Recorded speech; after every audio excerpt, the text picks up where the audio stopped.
can't stop it. You can't stop it. You can't stop it. You can't stop it.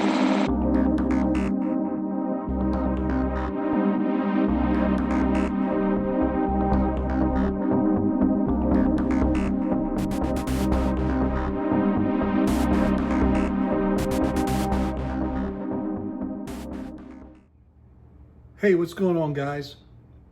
Been thinking about this for a while, and I've been trying to help some people, and it's kind of prompted me to putting out this video.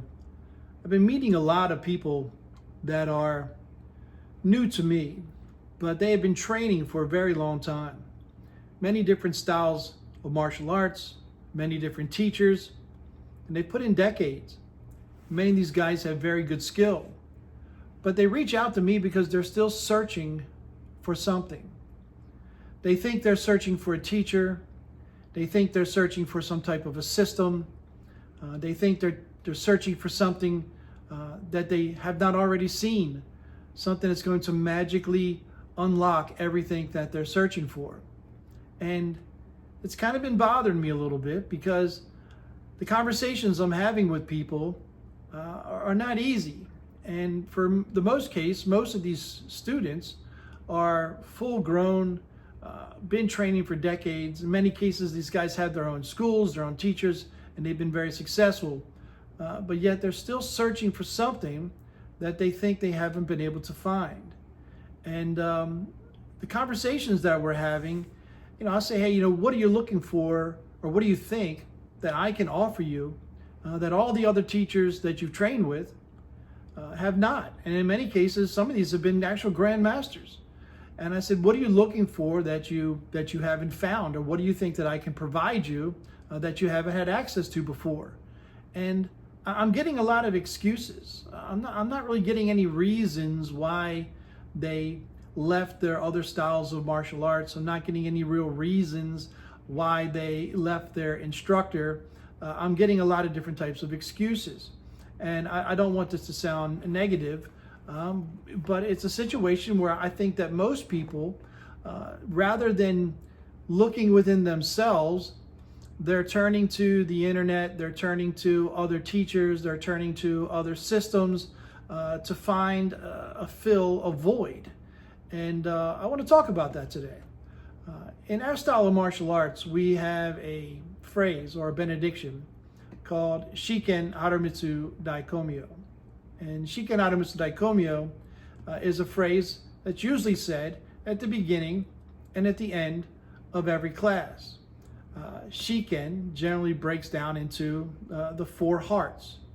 And when you have those four hearts, it's a merciful heart, a sincere heart, a heart dedicated to a chosen pursuit, and a heart that's in tune with the natural order of the world. And we're going to get into a little bit more detail on those in a few minutes. So that's Shiken, the four hearts. Next is Daikomyo.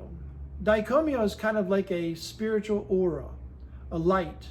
Once you have those four hearts, once you have a merciful heart, a sincere heart, a heart dedicated to a chosen pursuit, and a heart in tune with the natural order of the world, your spirit, your soul, your being will emit a light that will illuminate yourself in the darkest places of your own world, but will also act as a beacon to attract those that are seeking those characteristics.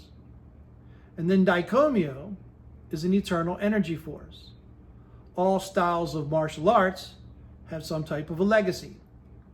Hundreds, if not thousands of years, people have studied this style of martial arts and have built a reputation, have built a culture, and this energy continues in us, the modern generation, trying to pass down this legacy, or at least learn as much from this legacy from those who lived before us. And that energy force of their knowledge, their spirit, their energy, their sacrifice lives on today. And that power carries us forward. So it's the combination, the Shiken, the Haramitsu, and the Daikomyo, that kind of teach us valuable lessons.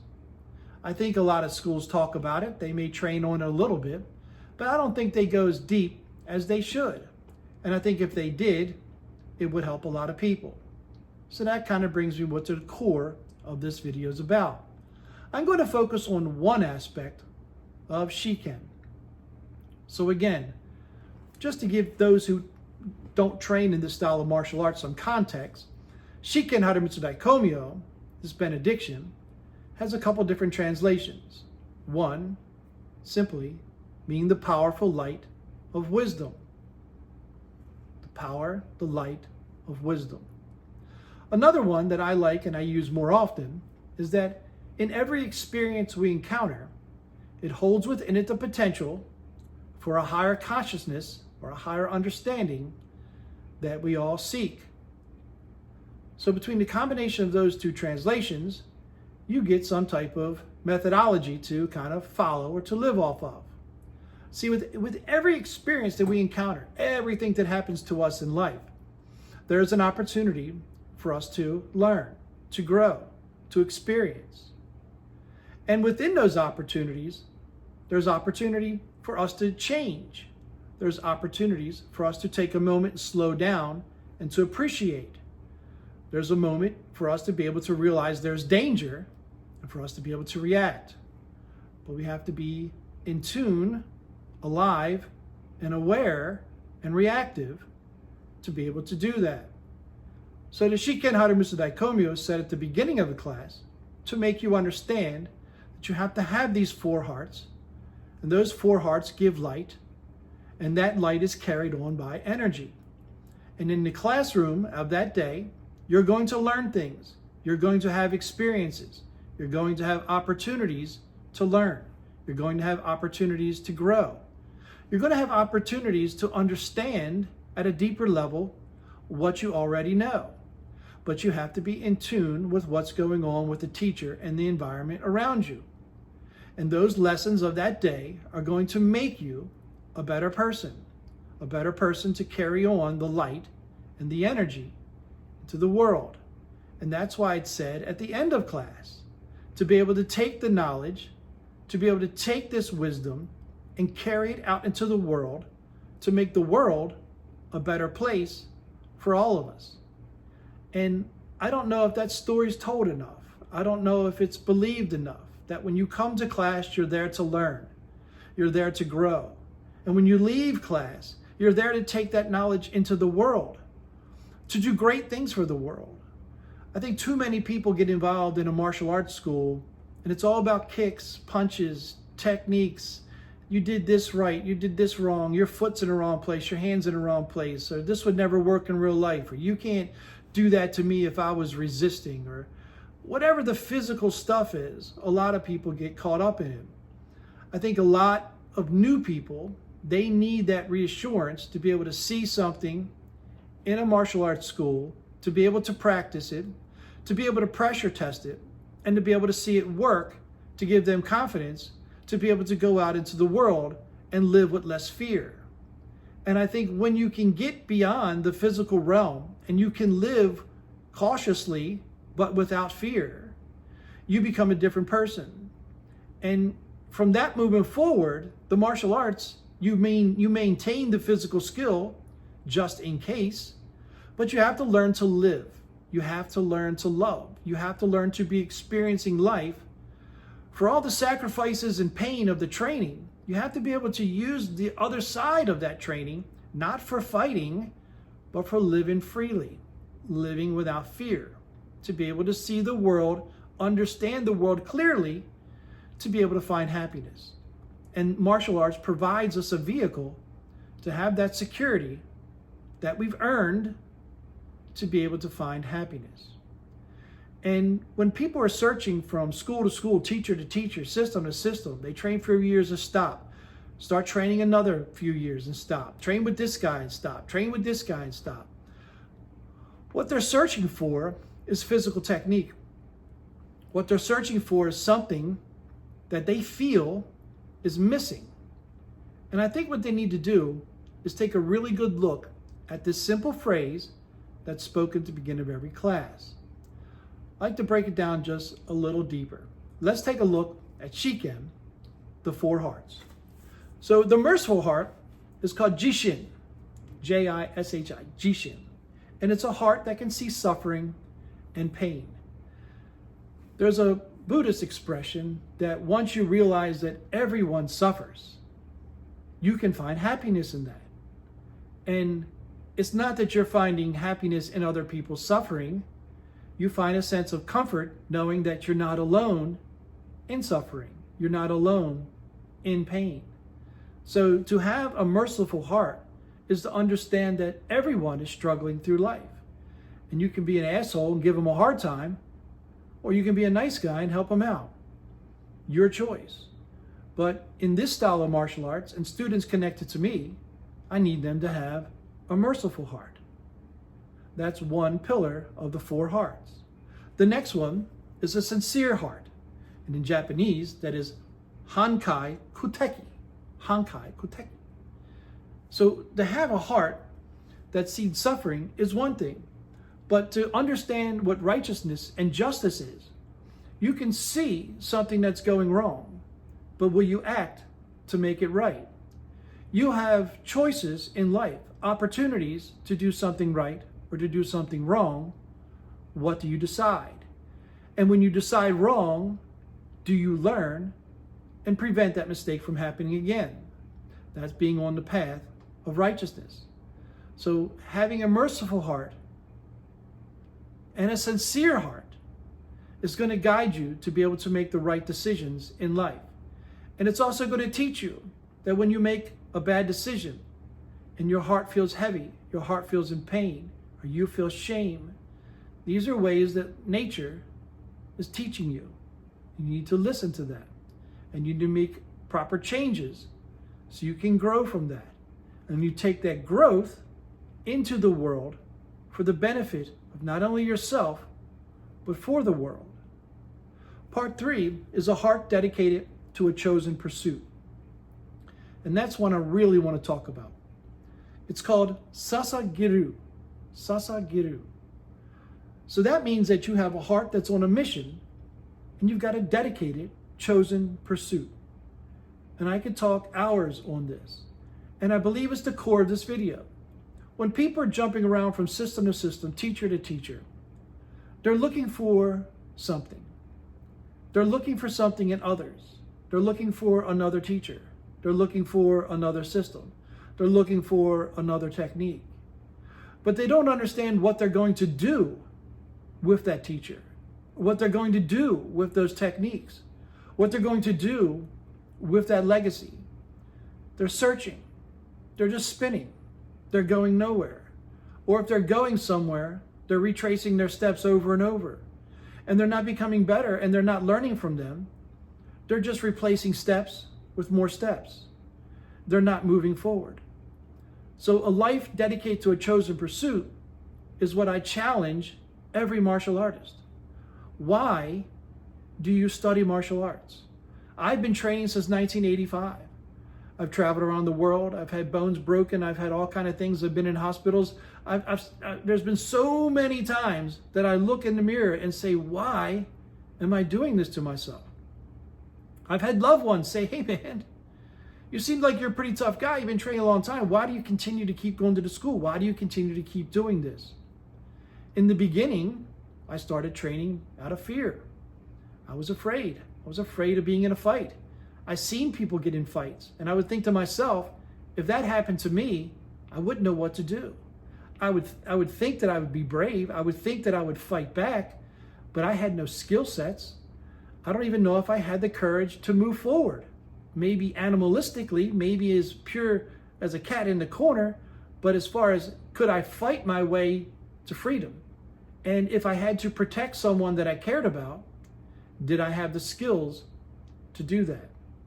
And I began to train in martial arts as a way to provide a physical way of defense for myself and a level of comfort that I would be able to protect the people around me. And it took a while. I would say I really didn't feel comfortable fighting or comfortable in a physical conflict until probably 4 or 5 years in. And even then, there were people in the dojo that were far superior to me, and I was seeing a skill set that just continued to increase. So I moved beyond a self-defense scenario on the streets, and I started to realize that there were some deadly people in the world that were trained, whether it being from the military, whether it being from the police, or just being ready to deal with violent situations with multiple attackers and firearms and different types of weapons.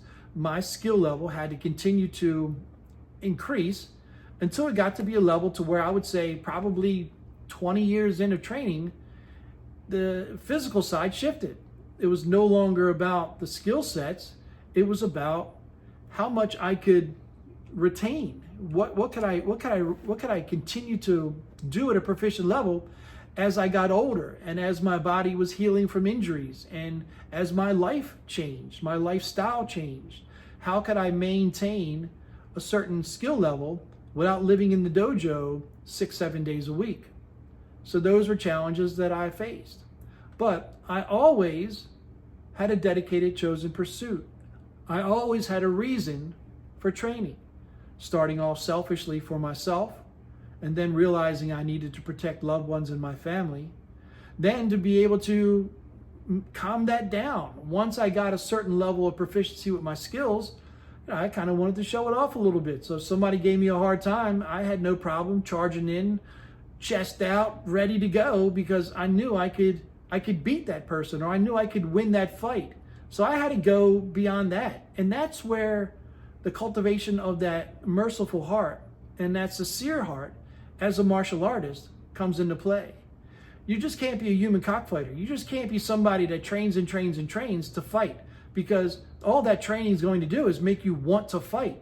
And that's where I got to, probably around 2nd, 3rd degree black belt. That's what I wanted to do. I wanted to show everybody, hey, look at all this hard work I've done. Look how hard I can hit. Look how hard I can kick. Look how flexible I am. Look how fast I am. Look how quickly I can get out of situations. I can fight standing up. I can fight on the ground. I can fight with weapons. Look at me physically. But yet I kind of look like back on my life, and I don't know if I was as happy as I am now. Once I realized that I had enough physical skill, why would I want to continue to train in martial arts? Why not just buy a dog and a gun and I've got the physical skills? What kept me going? And I go back to that dedicated chosen pursuit. When I started in martial arts, it was a physical form. In time, I realized that I needed to harness this merciful heart, harness this sincere heart. I needed to be able to not fight when I wanted to, not swing when I wanted to, not rush into danger just because danger was there. I had to think. I had to have compassion. I had to see the big picture. And martial arts began to teach me how to live, not how to fight, but how to live. And by going to the dojo and surrounding myself with warriors and surrounding myself by that legacy, by that daikomyo, that eternal energy force of my elders, to understand now the responsibility wasn't mine alone to carry on this martial art.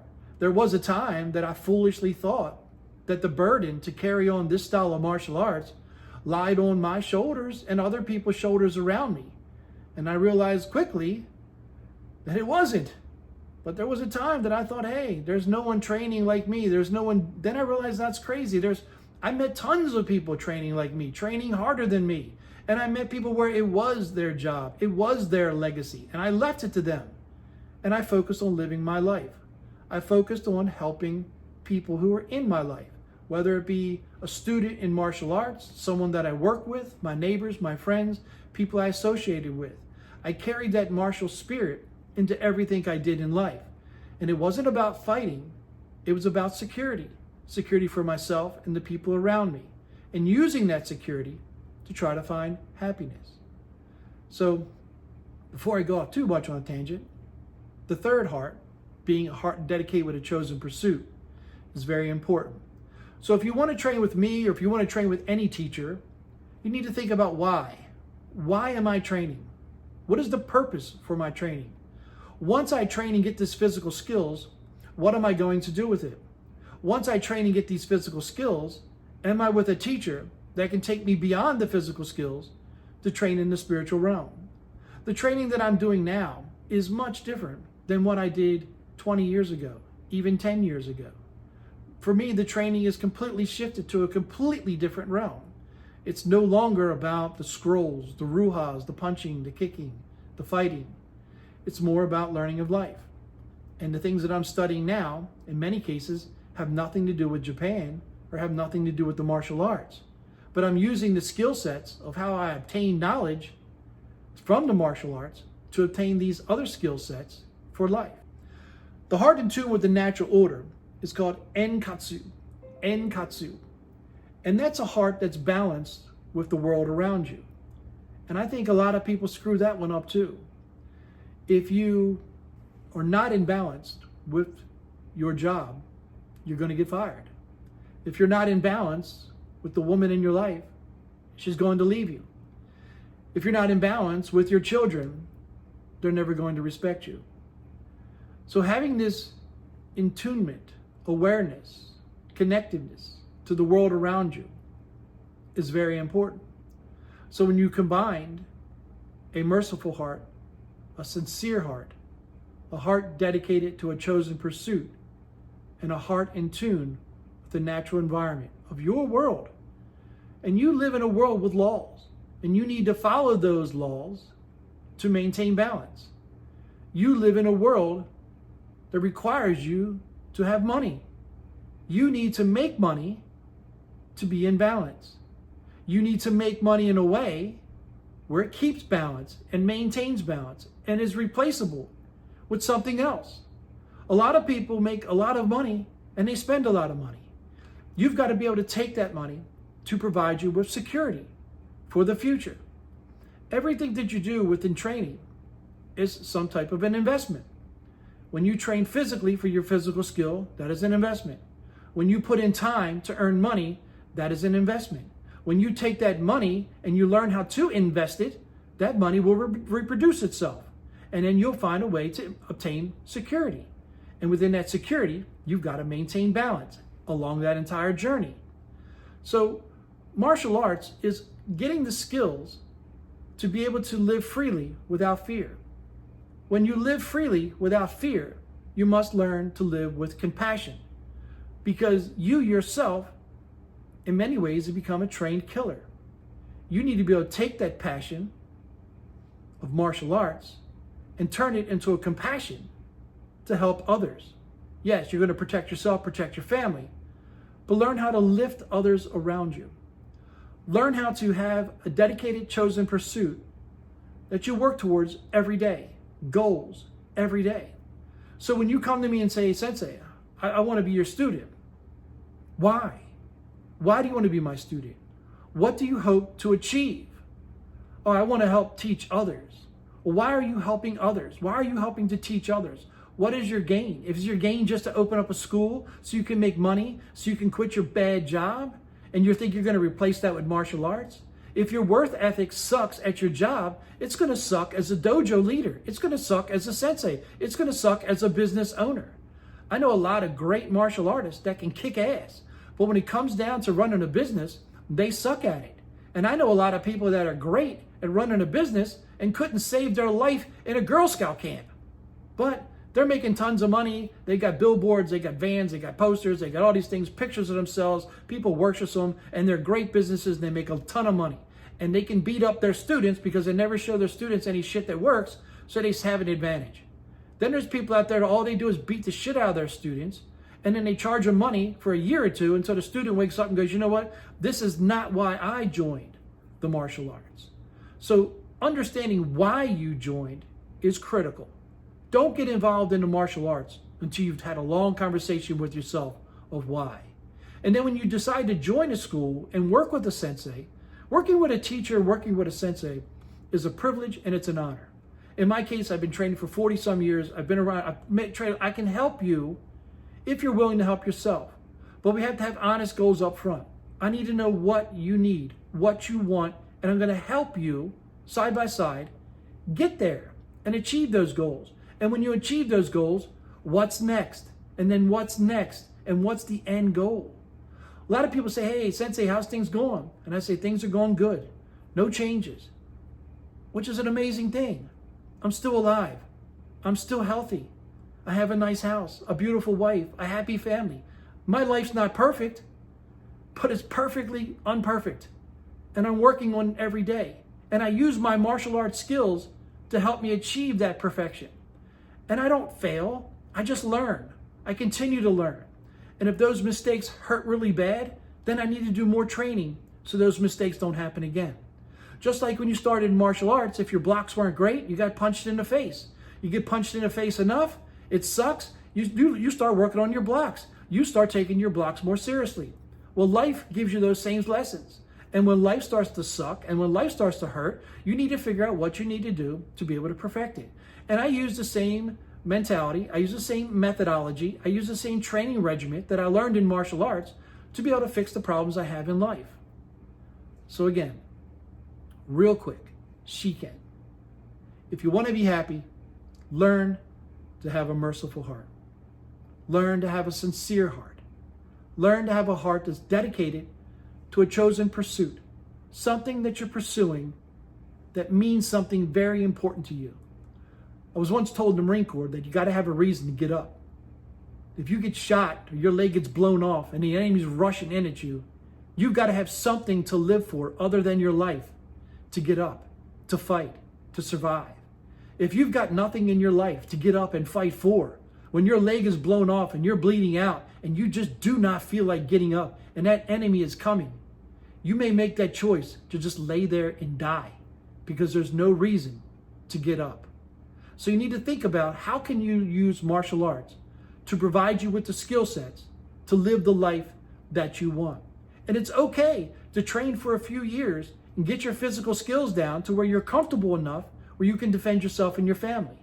And then you don't have to spend the rest of your life in the martial arts. You don't have to go and open up a dojo. You don't have to go and get a 5th, 6th, 7th degree black belt. You don't have to do those things. You don't have to get any belts. If you just want the skills, the skill sets are there. But know why you're getting them. Know why you're going after them. And be honest with your instructor. This is what I'm trying to get out of it. And for me, when I started, what I was trying to get out of it, I got pretty quickly. Not only did I get the good at the physical stuff, I got humbled just as fast. And then I realized that there was more to this style of martial arts. There was more to my life, and there was more to life. And that is what the martial arts opened my eyes to. And to this day, my dedicated chosen pursuit has never changed. I want to be able to live without fear. I want to be able to walk through life and do what I want when I want. And I made some mistakes along the way because I didn't have a merciful heart. My heart was not sincere. I did not live in the natural order of nature. But when I learned to put those combinations together, there was a light that illuminated into the darkest places of my world. It allowed me to make better decisions. It allowed me to see when things were coming up. And I had life's experiences to show me what to do, what was right, what was wrong. And when I put all of that together, and I learned to live within the balance of this crazy martial art world, this crazy business world, crazy family structure, all of these things that make what life is, to make who I am. When I found that balance, I realized I need to make some changes. And to be quite honest with you, I've been walking a tightrope for a long time. And that balance is difficult and it never ends. As life goes on and things change, I continue to balance many aspects of my life to move forward. And that's why I continue to train. Because as life changes, you need more changes to be able to adapt. And in many cases, through the martial arts community, I have found individuals that have been through some of these life challenges that can guide, coach, and mentor me. And I've used those lessons to be able to move forward. And in many times going into the martial arts school and even having conversations like this, by helping people that are in struggles that you've accomplished, that you've moved beyond, it helps remind you not to make those same mistakes. It helps show you how far you've come. So martial arts is an amazing, beautiful gift, but you have to understand why you're training. You have to understand what the purpose of your training is for. And when you figure that out, and sometimes it's a work in progress. It's not like you can sit down and write it down on a piece of paper and you go, oh, there it is, I'm ready to go. A lot of times you just have to endure and persevere and keep going and keep training. And as life changes, you make those changes. You learn to be in tune with the natural order. And if your goal is to get a black belt, Once you get your black belt, you make a goal to get a second degree black belt. Why? Because you want to get your 10th degree black belt. Why do you want your 10th degree black belt? Because you want to learn as much as you can from this martial art. You love it so much, you want to spend the rest of your life doing this martial arts because it brings you happiness. If you don't know what your chosen pursuit is, and you see others that live a life that you admire or you want, rub elbows with them. Get inside that inner circle. Learn what they did to get where they are. And do it. If you found successful people in things that you want, there's a way to get it. There's a white belt, a yellow belt, a black belt, a 10th degree black belt to get those things you want in life. Find the people that have those certifications, those knowledge, do the work that they did. Keep those mentors in your life so they can put checks and balances on you, and you're going to be successful. And that's what a martial arts dojo can do. That's the honor and privilege of having a relationship with a sensei and a school and a system that can keep you honest. So I hope this video helps you. I hope it makes you think. And if you're an instructor and you've got students that are bouncing around or people that are coming into your life, sit them down. Have that conversation. Make them look in the mirror. What are they searching for? What are they looking for? What are they trying to accomplish? What is goal number 1? Achieve goal number 1 and let's set goal number 2 and goal number 3. And just don't let that end. Have that person continue to move forward. And as you help those individuals move forward, you have to keep yourself healthy, sane, and in balance to be there when they fall. Just like you have to be there for your family. You have to be there for those students. And that is part of my life now. I don't really care about learning the next Omotegyak escape. I could care less. I know how to do one. And I live my life where no one puts me in a Omotegyak. And if they come close to put me in a Omotegyak, my awareness of everything's going on, so they're never even going to touch me to put them in a Omotegyak. So that's how I've mastered the martial arts, where people don't punch me. They don't kick at me. They don't attack me. I don't piss people off. I live in tune with the natural order of the world, and I'm ready if shit goes to hell. So do yourself a favor. Work on those 4 hearts. See if you have a merciful heart, a sincere heart, a heart in tune with the natural order of the world, and most important, a heart dedicated to a chosen pursuit, a reason to get off the ground when you're down and hurt, a reason to get out of bed every day, a reason to go to the dojo, a reason for lifting those weights, a reason for doing those push-ups, a reason for putting these thousands and thousands of repetitions in. What's the end goal? What are you trying to accomplish? And when you accomplish that, what's next? Keep moving forward. Keep setting new goals. That's what life's about, man. And martial arts is going to help you get there. Healthy, happy, and with peace. Hope this helps. Sayonara.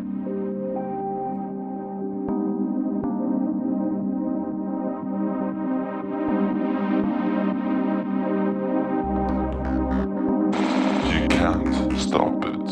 You can't stop it. You can't stop it. You can't stop it.